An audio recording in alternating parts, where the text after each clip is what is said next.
Pero sa di natudluan na tas pulong sa Ginoo. Nga di dito maayo. Na wala dito'y ayo. Na utruta. Amen. Hello. Ang atong kamaldita is nahinay-hinay og ka anod sa tubig. Nga magpulong sa Diyos, you are already clean by the word I have spoken to you. Na hindi na kamo pinalis mga pulong akong isulti kayo. Sa ato pa, kung madinawaton ta sa pulong, sakit man nga pulong. Kung madinawaton ta, adunay kahinduan.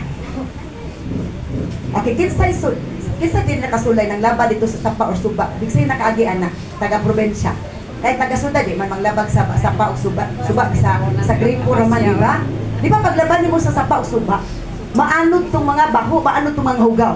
So yun na, ang pulong sa Ginoo, daw tubig nga mo anod sa tanang hugaw, mo anod sa tanang baho. Kung tugutan nato nga at magpahindo. Amen. Mo din na nga wala tong pagdumot. Pag ulit na to gaana. Kaya nga naman kining pagdumot, kining pagkasina, pagkasuya, tanan negatibong pagbati nagditong-huna. Mura na siya mga buling. Yan ni dalit-dik na dahil kadugayan.